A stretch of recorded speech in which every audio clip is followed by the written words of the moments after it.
Did you know that there are only 2 caves in Europe with cave paintings made by ancient people?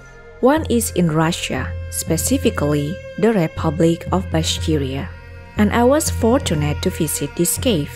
Local stories say that researchers who explored the cave often heard mysterious sounds and saw supernatural phenomena. This is because the cave was once a temple used for rituals. Our adventure began in the small provincial town of Salafat.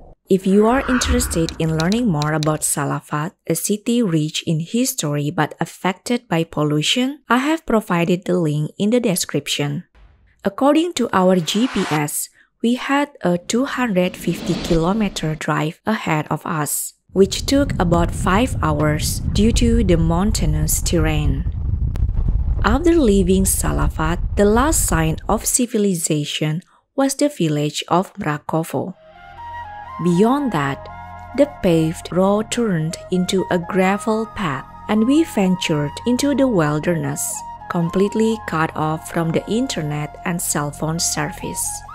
These remote areas are still very wild, and unfortunately, many tourists lose their lives there each year due to getting lost or encountering dangerous animals like bears and wolves. Driving through the woods, we encountered dust and saw falcons flying.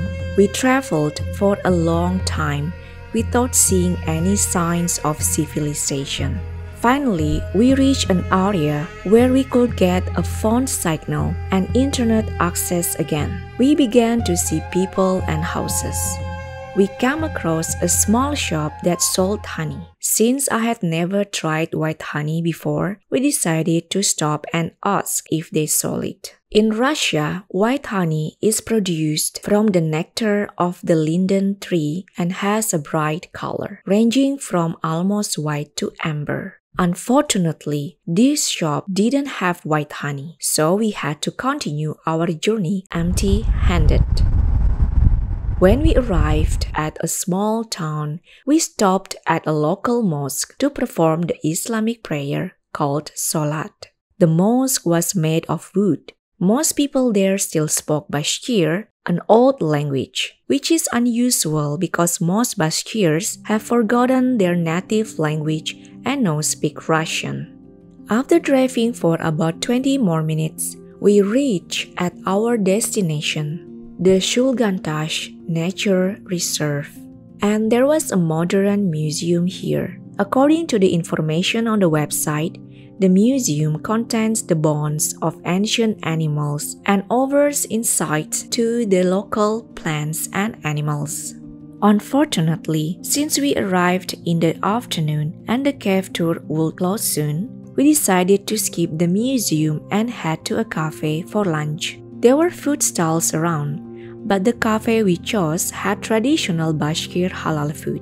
It was only open during the summer, and the chef told us they cooked with fresh ingredients instead of processed food. We ordered a traditional Bashkir dish called kastibi, a fried flatbread stuffed with mashed potatoes. And of course, as an Indonesian, I definitely needed rice. So I got some pilaf rice for myself and Russian pancakes with honey. Bashkiria is known for its amazing honey at a cheap price. The region has many types of bees not found elsewhere, and honey from Bashkiria is even sold in big cities like Moscow and St. Petersburg. Honey is a big part of daily life in Bashkortostan. People have it with tea or mix it into their meals. Unlike in my country, where honey is expensive and it's advised to have only 1 or 2 spoons a day. But people here eat it in much larger amounts.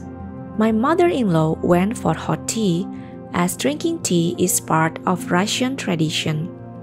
But since I'm from a tropical country, I preferred cold kumis in hot weather. Kumis is a fermented horse milk drink that has been around since Genghis Khan's time. After a good lunch, We bought entrance tickets at the office, where only 15 people were allowed into the cave at a time with a guide. To reach the cave, we had to walk 8 kilometers. Even though it was raining, I enjoyed the scenic forests and pine trees along the way. It's raining. The cave is located in the Ural Mountains. The Urals run north to south through Russia, from the Arctic Ocean to the Ural River and northwestern Kazakhstan, and they represent the traditional border between Europe and Asia. On the way to the cave, we saw signs about the Ural-Bashkir story, and this ancient story is very old, that it existed before the time of Prophet Moses. It is a legend about how the Ural Mountains were formed. It is a superhero story about a man who fought evil monsters to help people. The story describes Ural-Bashkir's heroic deeds and his brother Shulgan's betrayal, ending with Ural death and the creation of the Ural Mountains from the bodies of the defeated enemies. As we approached the cave, each group got one flashlight, and we followed the guide to the entrance. Специально отведенном месте за мостиком. Пошлите. The cave is called Shulgantash, a name from the Bashkir language. Tash means stone, and Shulgan is a river that flows into the Belaya River near the cave's entrance. The ancient Bashkir name Shulgan can be translated as water dyed in stone. Shulgan is also a character in the epic Ural-Bashkir story, where he is the elder brother of the hero and ruler of the underworld. The cave entrance is a huge arch about 30 meters high on the southern slope of Mountain Sharikuskan. To the left of the entrance is a lake where the Shulgan River begins. The cave had 3 levels. The lowest level was filled with the underground Shulgan River, which helped shape the cave. Inside, there were many rooms with its own unique features. The ancient drawings in the cave were kept hidden to protect them. We couldn't see the original drawings, but we were shown replicas made using traditional techniques with dyes from ochre mixed with animal fat. Back in the 1950s, visitors caused a lot of damage by disturbing the stalactites, leaving trash, and even painting graffiti over the old drawings. Because of this, a rule was put in place that only allowed visits with guides, and security was established to protect the cave. In November 2017, the oldest image in the world of a camel was discovered in this cave, hidden under a layer of calcite. This camel is estimated to be between 14,000 and 40,000 years BC. One interesting fact is that in the 18th century, a group of explorers sailed deeper into the cave but got their boat stuck, and it is still there today. This boat is also mentioned in the explorers' diaries, which are kept at the St. Petersburg Scientific Academy. After leaving the cave, we decided to drink from a nearby spring. The water was cold, but it's clear and refreshing. Not far from the entrance, there is a small museum shaped like a wooden hut. Inside, it showcases bones of prehistoric animals, medieval artifacts, and a reconstruction of a girl's face based on a skull found in the cave. This girl was sacrificed during a ritual about 5 or 8,000 years BC in the Mesolithic era.